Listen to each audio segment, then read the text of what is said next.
राधे राधे। प्रणाम सभी को।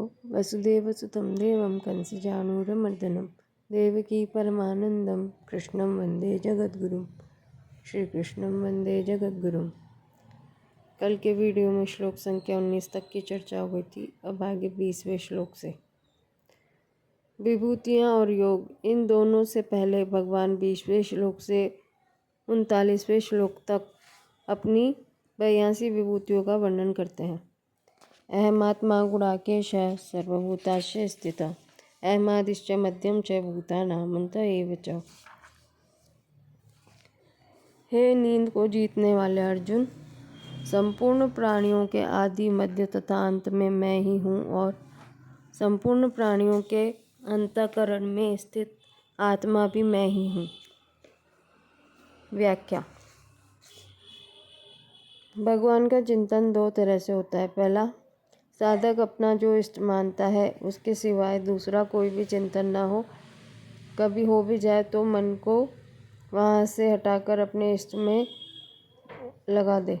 और दूसरा, मन में सांसारिक विशेषता को लेकर चिंतन हो तो उस विशेषता को भगवान की ही विशेषता समझे। इस दूसरे चिंतन के लिए ही यहाँ विभूतियों का वर्णन है। तात्पर्य है कि किसी विशेषता को लेकर जहाँ कहीं वृत्ति जाए वहाँ भगवान का ही चिंतन होना चाहिए, उस वस्तु व्यक्ति का नहीं। इसी के लिए भगवान विभूतियों का वर्णन कर रहे हैं। अहमादिश्च मध्यम च भूतानामंत एव च। यहाँ भगवान ने अपनी संपूर्ण विभूतियों का सार कहा है कि संपूर्ण प्राणियों के आदि मध्य तथा अंत में मैं ही हूँ। यह नियम है कि जो वस्तु उत्पत्ति विनाशशील होती है उसके आरंभ और अंत में जो तत्व रहता है वही तत्व उसके मध्य में भी रहता है।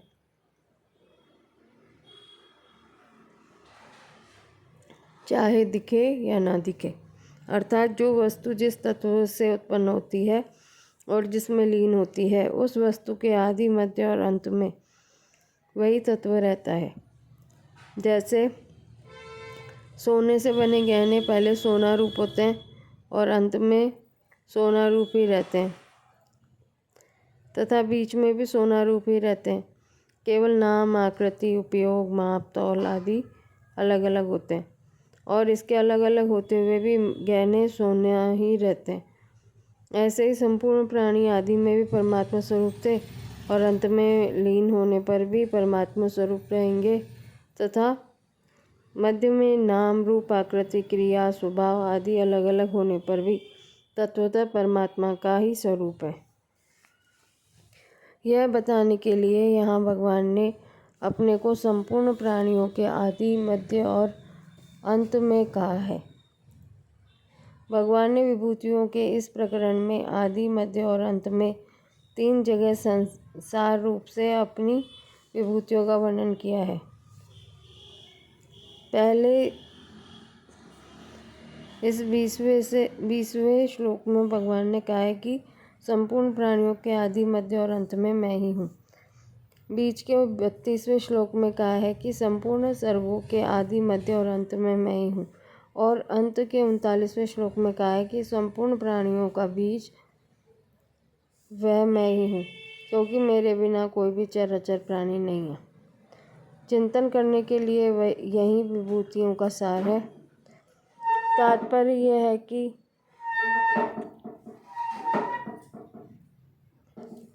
किसी विशेषता आदि को लेकर जो विभूतियाँ कही गई हैं उन विभूतियों के अतिरिक्त भी जो कुछ दिखाई दे वह भी भगवान की ही विभूति है। यह बताने के लिए भगवान ने अपने को संपूर्ण चराचर प्राणियों के आदि, मध्य और अंत में विद्यमान कहा है। तत्व से सब कुछ परमात्मा ही है। वासुदेव सर्वम, इस लक्ष्य को बताने के लिए ही विभूतियाँ कही गई हैं। इस 20वें श्लोक में भगवान ने प्राणियों को जो आत्मा है, जीवों का जो स्वरूप है, उसको अपनी विभूति कहा है। फिर 32वें श्लोक में भगवान ने सृष्टि रूप से अपनी विभूति बताई है, जो जड़ चेतन स्थावर जंगम सृष्टि है। उसके आदि में मैं एक ही बहुत रूपों से हो जाऊं, बहुश्यामः प्रजायेति। ऐसा संकल्प करता हूँ और अंत में मैं ही शेष रहता हूँ। शिष्यते शेष संज्ञा, अतः बीच में भी सब कुछ मैं ही हूँ। वासुदेवः सर्वम सद सच्चा हम अर्जुना, क्योंकि जो तत्व आदि और अंत में होता है वही तत्व बीच में होता है। अंत में 39वें श्लोक में भगवान ने बीज रूप से अपनी विभूति बताई है कि मैं सबका बीज हूँ, मेरे बिना कोई भी प्राणी नहीं है। इस प्रकार इन 3 जगह 3 श्लोकों में मुख्य विभूतियाँ बताई गई है और अन्य श्लोकों में जो समुदाय में विभूतियाँ बताई गई है और अन्य श्लोकों में जो समुदाय मुख्य है, जिनका समुदाय पर आधिपत्य है, जिनमें कोई विशेषता है, उनको लेकर विभूतियाँ बताई गई है। परंतु साधक को चाहिए कि वह इन विभूतियों की महत्ता, विशेषता, सुंदरता, आधिपत्य आदि की तरफ ख्याल न करे। प्रत्युत ये सब विभूतियाँ भगवान से ही प्रकट होती है। इनमें जो महत्ता आदि है वह केवल भगवान की ही है। ये विभूतियाँ भगवत स्वरूप ही हैं, इस तरफ ख्याल रखें। कारण कि अर्जुन का प्रश्न भगवान के चिंतन के विषय में है, किसी वस्तु व्यक्ति के चिंतन के विषय में नहीं। अहम आत्मा गुणाकेश सर्वभूतेषु स्थितः। साधक इन विभूतियों का उपयोग कैसे करे, इसे बताते हैं कि जब साधक की दृष्टि प्राणियों की तरफ चली जाए तब वह संपूर्ण प्राणियों में आत्म रूप से भगवान ही है, इस तरह भगवान का चिंतन करे। जब किसी विचारक साधक की दृष्टि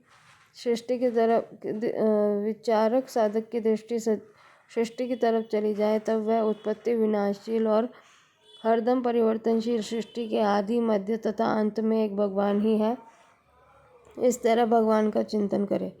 कभी प्राणियों के मूल की तरफ उसकी दृष्टि चली जाए तब वह बीज रूप से भगवान ही है। भगवान के बिना कोई भी चराचर प्राणी नहीं है और हो सकता भी नहीं है, इस तरह भगवान का चिंतन करें। परिशिष्ट भाव। संपूर्ण प्राणियों के आदि, मध्य और अंत में भगवान ही है। इसका तात्पर्य यह है कि एक भगवान के सिवाय और कुछ है ही नहीं, अर्थात सब कुछ भगवान ही है। भगवान श्री कृष्ण समग्र हैं और आत्मा उनकी विभूति है। आत्मा भगवान की परा प्रकृति है और अंतःकरण अपरा प्रकृति है। परा और अपरा दोनों ही भगवान से अभिन्न है। आदित्यानां महं विष्णु ज्योतिषां रविरंशुमान् परिचिर्मरुतामस्मि नक्षत्राणां महं शशि। मैं अदिति के पुत्रों में विष्णु और प्रकाशमान वसुओं में किरणों वाला सूर्य हूँ।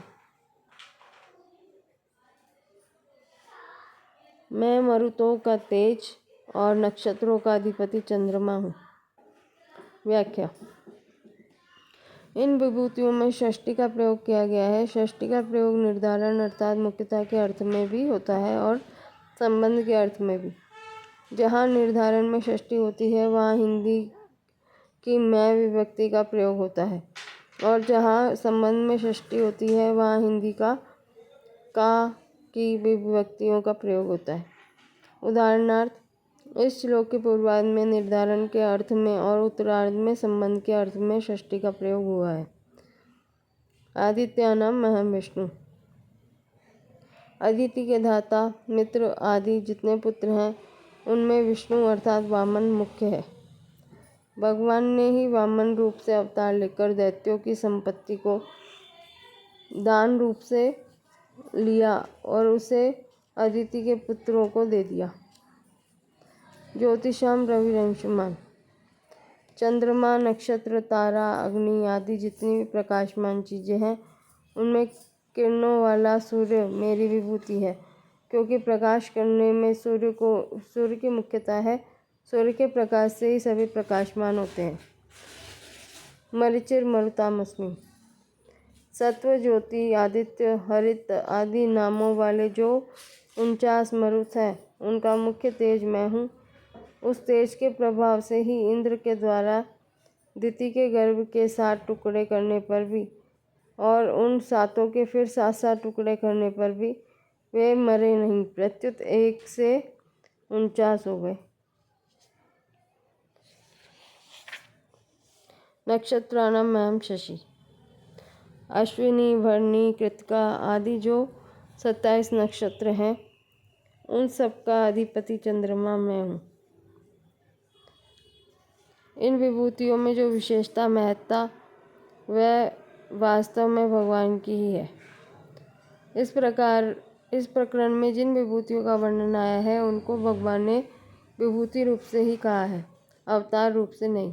जैसे अदिति के पुत्रों में वामन मैं हूँ, 21वां श्लोक। शस्त्रधारियों में राम मैं हूँ, 31वां श्लोक। वृष्णिवंशियों में वासुदेव कृष्ण और पांडवों में धनंजय अर्जुन मैं हूँ, 37वां श्लोक इत्यादि। कारण कि यहाँ प्रसंग विभूतियों का है। वेदानां सामवेदोऽस्मि, देवानामस्मि वासवः, इंद्रियाणां मनश्चास्मि, भूतानामस्मि चेतना। मैं वेदों में सामवेद हूँ, देवताओं में इंद्र हूँ, इंद्रियों में मन हूँ और प्राणियों की चेतना हूँ। व्याख्या। वेदानां सामवेदोऽस्मि। वेदों की जो ऋचाएँ स्वर सहित गाई जाती हैं उनका नाम सामवेद है।